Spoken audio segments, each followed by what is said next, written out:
Hello everyone, welcome back to my YouTube channel. दोस्तों, कैसे हैं आप सब लोग।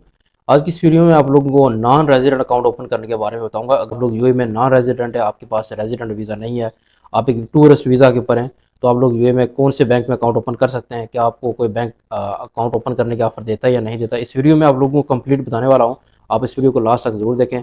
चैनल को भी जरूर सब्सक्राइब कर लें ताकि इस तरह की इन्फॉर्मेटिव वीडियो आपको मिलती रहे। दोस्तों, सबसे पहले मैं यहाँ पर आपको रेजिडेंट और नॉन रेजिडेंट के बारे में बता देता हूँ कि रेजिडेंट मीन्स कि अगर आप लोग यूएई में किसी भी कंपनी में काम कर रहे होते हैं तो आपके पास एमरेस आईडी होती है, आपके पास यूएई का एक वर्क परमिट होता है। भी आप लोग बैंक में अकाउंट ओपन करने के लिए जाते हैं तो आपके पास एमरेस आईडी, पासपोर्ट और एक रेजिडेंट वीज़ा होना चाहिए, तो आप लोग अकाउंट ओपन कर सकते हैं। ठीक है। इसी तरह नॉन रेजिडेंट वो लोग होते हैं जिनके पास यूएई का कोई रेजिडेंट वीज़ा नहीं होता है, उनके पास एमरेस आईडी नहीं होती है, वो टूरिस्ट वीज़ा के ऊपर होते हैं। तो इन दोनों में यही डिफरेंस है। और इसी तरह अगर मैं अकाउंट ओपनिंग की बात करूं तो यूएई के अंदर अगर आप लोग नॉन रेजिडेंट हैं, यूएई के काफ़ी सारे बैंक जो है वो सेविंग अकाउंट की ऑफर करते हैं। आप लोग सेविंग अकाउंट यूएई में ओपन कर सकते हैं अगर आप लोगों के पास टूरिस्ट वीज़ा है। ठीक है।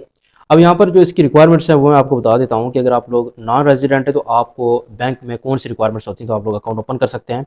सबसे पहले जो रिक्वायरमेंट होती है वो आपका जो प्रूफ ऑफ एड्रेस होता है। आप जिस कंट्री से भी आप, आपका जो होम एड्रेस है, जिस सिटी में आप रहते हैं, वहाँ पर आपका एक होम एड्रेस होना चाहिए। ठीक है। जिसको हम प्रूफ ऑफ एड्रेस बोलते हैं। अब प्रूफ ऑफ एड्रेस से मतलब ये नहीं कि आप किसी भी अब टाइपिंग से एक प्रूफ ऑफ एड्रेस को देकर बैंक उसको एक्सेप्ट करेगा। बैंक जो है प्रूफ ऑफ एड्रेस वही एक्सेप्ट करेगा जैसा कि यूटिलिटी बिल्स हो गया। यूटिलिटी बिल्स आपके नाम पर होना चाहिए, 2 या 3 मंथ के आपके पास बिल होंगे तो आप वो प्रूफ ऑफ एड्रेस जो वो बैंक उसको कंसिडर करता है। सेकंड जो आपके पास प्रूफ होना चाहिए वो आपके पास डोमिसाइल होना चाहिए। जिस भी सिटी में आप रहते हैं वहाँ पर आपका जो एक इंस्टीट्यूट होता है जो है कि आपको डोमिसाइल प्रोवाइड करता है। अगर आपके पास डोमिसाइल होगा तो वो भी बैंक जो है वो प्रूफ ऑफ एड्रेस के तौर पर उसको कंसिडर करता है। ठीक है। अब सेकंड जो रिक्वायरमेंट है वो सोर्स ऑफ इनकम है। अगर आप लोग अपने कंट्री में कोई जॉब वगैरह कर रहे हैं तो आपके पास लास्ट 6 मंथ की बैंक स्टेटमेंट होनी चाहिए। ठीक है। तो आप लोगों की सोर्स ऑफ जो इनकम है वो बैंक को आप शो करेंगे तो बैंक उसके वाले से जो है आपका अकाउंट ओपन कर लेगा। इसी तरह आप जॉब होल्डर नहीं, आपको अपना बिजनेस वगैरह कर रहे हैं तो आपको आपकी जो मंथली प्रॉफिट है वो आपको बैंक को शो करवाना होगी। तो इस तरह से ये 2 या 3 रिक्वायरमेंट्स हैं। ठीक है। आप लोग बैंक को दिखा के आप लोग सेविंग अकाउंट जो है वो बैंक में ओपन कर सकते हैं। फिर उसके हिसाब से सेविंग अकाउंट्स का आपको पता होगा कि आपको जो मिनिमम बैलेंस है उनमें 3,000 का मेंटेन करना होता है।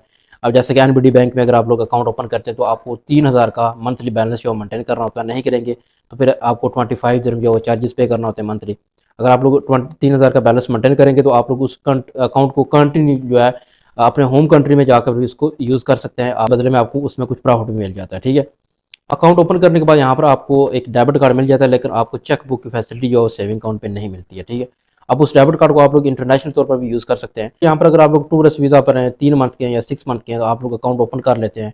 बाद में अगर आप लोग होम कंट्री में चले जाते हैं तो आप लोग उस अकाउंट को जो है कंटिन्यू कर सकते हैं, लेकिन यह है कि आपको बैंक की जो रिक्वायरमेंट्स हैं उनको पूरा करना होता है। तो इसी तरह अगर आप लोगों के पास ये डॉक्यूमेंट्स हैं, आपके पास proof of address, source of income है, तो आप लोग बैंक पे जाकर अकाउंट ओपन कर सकते हैं। आप बैंक को ये रिक्वायरमेंट्स दिखाएं, किसी भी बैंक में चले जाएं। ठीक है। जो कि यूएई के टॉप के बैंक्स हैं वहाँ पर चले जाएं। तो उम्मीद करता हूँ आपको ये वीडियो अच्छी लगी होगी। आप इस वीडियो को दोस्तों के साथ जरूर शेयर कर दें। मिलते हैं नेक्स्ट वीडियो में। Thanks for watching.